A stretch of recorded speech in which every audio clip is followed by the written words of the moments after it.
We're talking about the major cultural vibe shift and all the wins, frankly, that we are stacking across the entirety of the culture right now. And I saw this story this morning, and I thought there are so many stories that I see now, Buck, because the pivot is so extreme.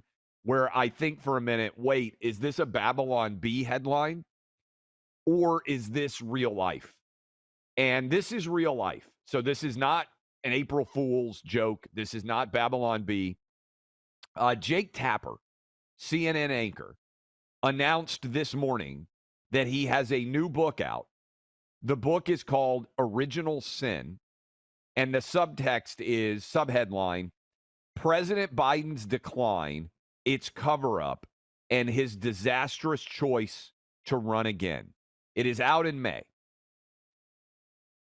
Buck, I cannot imagine how you could have a CNN show like Jake Tapper does. And in fact, team, if you'll go scroll through my Twitter feed. We have cut 2 of him in 2020 talking about. Oh, we do have that already included. We've got to get to this, my friends. The guy who's writing the book about the Biden cognitive decline, dementia cover up, was also the guy who would mock and ridicule people on TV for bringing it up when it mattered. Play cut 2. First and foremost, I had no idea that Joe Biden ever suffered from a stutter. I think what we see on stage with Joe Biden, Jake, is very clearly a cognitive decline. Okay. That's what I'm referring to. It makes me uncomfortable You are to no watch somebody on stage search for this is so amazing. questions It's so amazing to me that and try and figure out an answer. a cognitive decline. Well, when you're trying to tell me that what I was suggesting was I think that you were mocking his stutter. Yeah, I think you were mocking his stutter, and I think you have absolutely no standing to diagnose somebody's cognitive decline. I would think that somebody in the Trump family would be more sensitive to people who do not have medical licenses diagnosing politicians from afar. Shameful. Can I just, not only is he covering up himself there, we all knew. Clay, I thought, I said on radio before we teamed up, I'm like, there's no way Biden's going to be the nominee. The guy has dementia. Everybody knew this. The guy, it's scrambled eggs up top. He's too old. We all know this. And he was part of the lie, but notice he even goes, you're mocking someone's stutter. He went with that. That is just slander. I mean, that is just garbage. And he knew it was garbage. And now he's going to write a book. Well, the problem is he was one of these journos who spent years, and he would occasionally say something, and people on the right would go, oh, look, he's honest. No, he's not. He's a propagandist who's playing you like a fiddle. And now he has no credibility at all because he went along with the big lie. He's going to write a book about the big lie? Get out of here. Get out of here. So He's this is the worst. crazy. I will say a little bit of fairness. There is a co-author, Alex Thompson, who was actually ripped to shreds for reporting to some degree on Biden's mental cognition issues. So his co-author, he can write this book, or he can have a say in this book, but you don't get to tag along when you were part of the propaganda machinery as Tapper and all of CNN was. It's not just that they disagreed, Clay. They tried to destroy the credit. We just heard it. That was Laura Trump.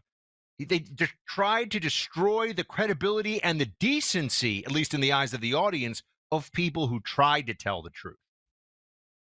I can't believe, again, this goes with the vibe shift, but I also think maybe the most undercovered story of the start of 2025 is more Democrats now watch Fox News than watch CNN or MSNBC.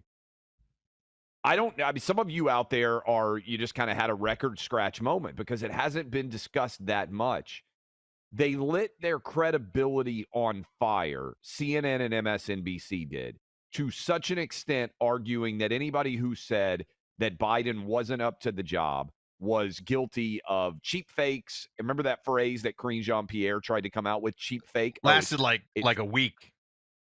Yeah, well, because then the debate happened on June 27th. I mean, NBC News wrote an entire article ripping me to shreds. They asked for comment for saying that Biden didn't have the mental or physical ability to be president. It all makes sense, though, when you take a step back.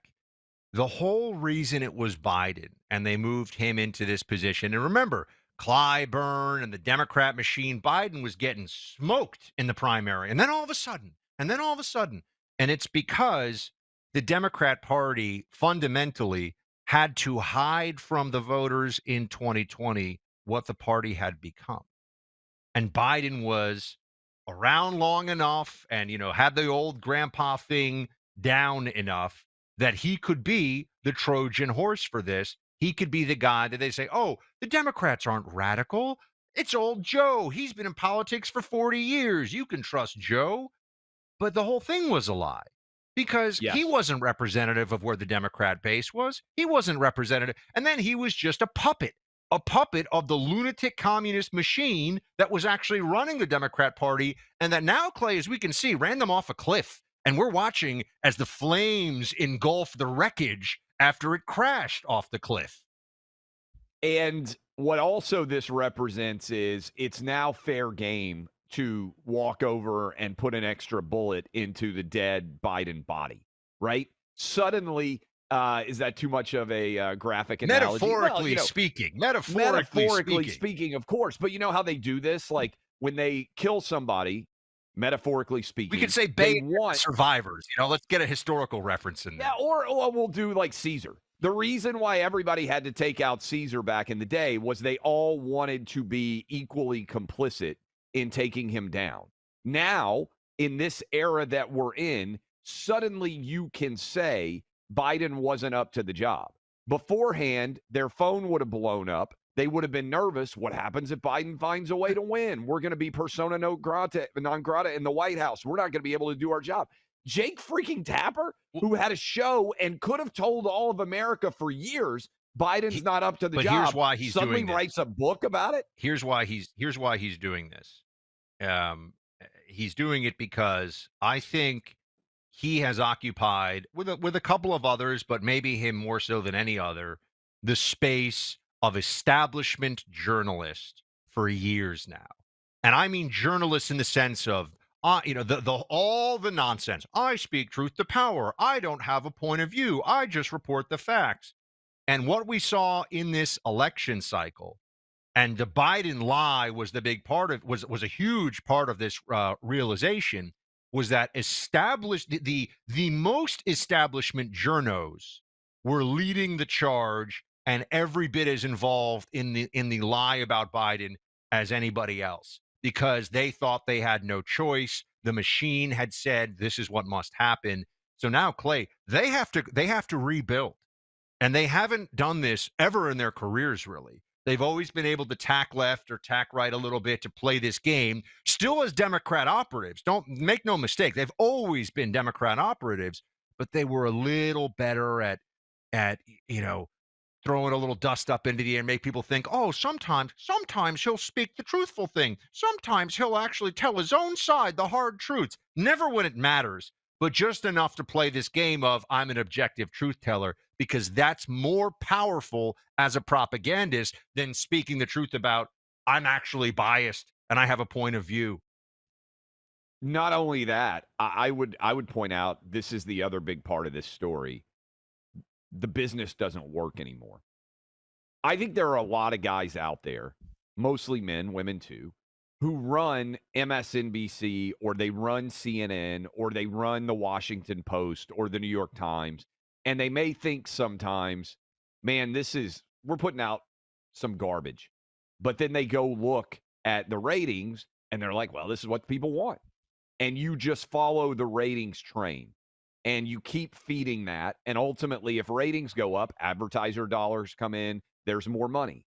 The anti-Trump universe of media doesn't work in 2025. You can't run the same playbook that you ran in 2017. And so when they lose money, suddenly they think, oh, maybe this is the wrong move. It's all directly tied to audience collapse. This was the ultimate test, though, this election, of everything that the Democrat media ecosystem had promised their audience for years, and they failed. The implicit promise, or maybe explicit promise, of Joy Reid show and Rachel Maddow show and that lunatic Olbermann, if you don't have to just do a wellness check on him. Occasionally he does a podcast. Like some of these crazies out there, they made it very clear that what they were doing was rallying people to defeat Trump and defeat Trumpism because it was going to destroy the country.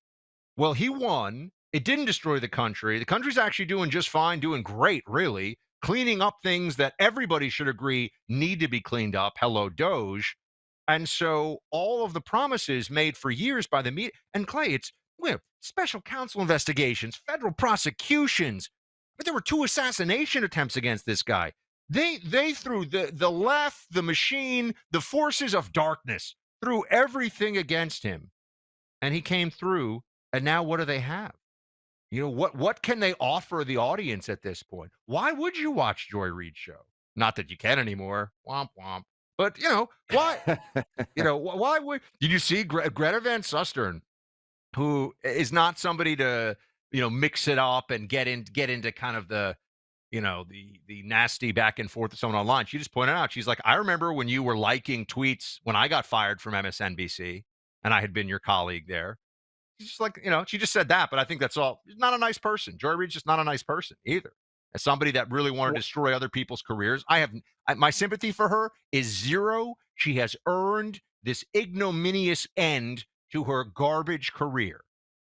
Yeah, I have no sympathy. I actually have a great deal of joy. And also, it's, ironically enough, also, Bobby Barack has a good piece up at Outkick that I just shared on this, Buck. Isn't it sort of emblematic of the era we went through that MSNBC, which via Joy Reid spent years falsely accusing many different people out there of being racist, is now itself being accused of racism for firing Joy Reid. In fact, maybe a little bit later in the show, I believe we have audio of one of her former colleagues calling on black people to boycott MSNBC for being racist, which is, you want to talk about a plot twist.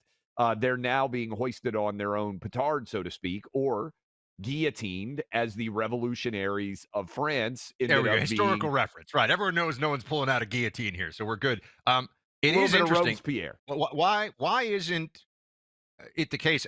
Have they fired a single?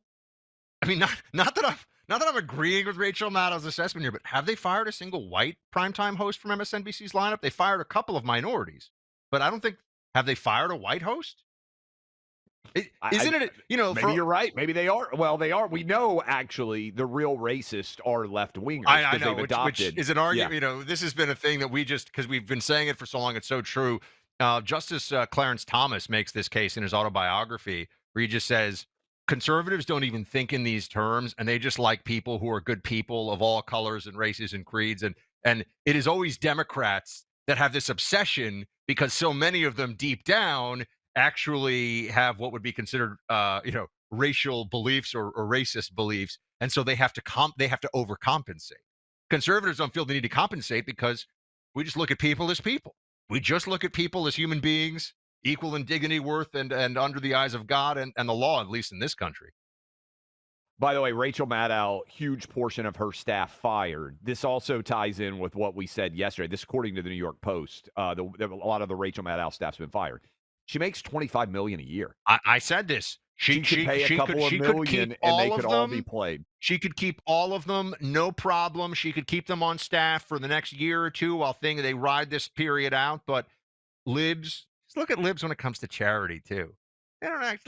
This is they all need to do so much work on themselves as human beings. This is why their politics are so toxic. Yeah, we talked. I mean, our friend Frank Siller said he tried. Look, with Tunnel to Towers. He said, I tried to advertise on left-wing programming. No one would donate. No, their version of charity is taking money from all of you and giving it to do transgender operas in Mongolia.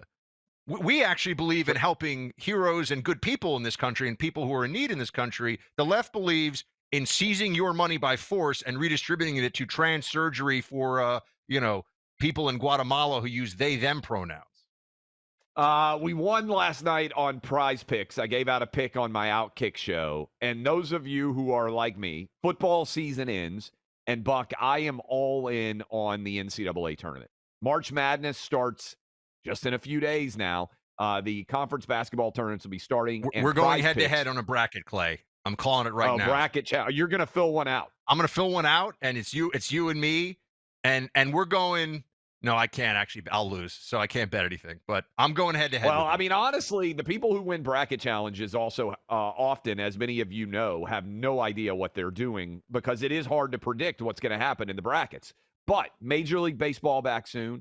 NBA playoffs not very far away. I watched a little bit last night, believe it or not. Luka back against his old team in Dallas. I actually watched a little NBA. I was watching college basketball last night. Big win. Georgia Bulldogs pull off an upset of the Florida Gators. You love sports like I do, if you do. And I know millions of you do. You need to have Prize Picks in your repertoire, in your phone. Go to prizepicks.com. You can play in California. You can play in Texas. You can play in Georgia, 40 states. 13 million of you have downloaded this app. And when you play and use my name, Clay, when you play $5, you get $50 right into your account on your first $5 lineup. It's awesome. Trust me. We love the Prize Picks crew. You will love it as well. And we'll start to give you some college basketball picks over the next few weeks as March Madness is underway. Download the app. My name, Clay, C-L-A-Y, prizepicks.com, code Clay.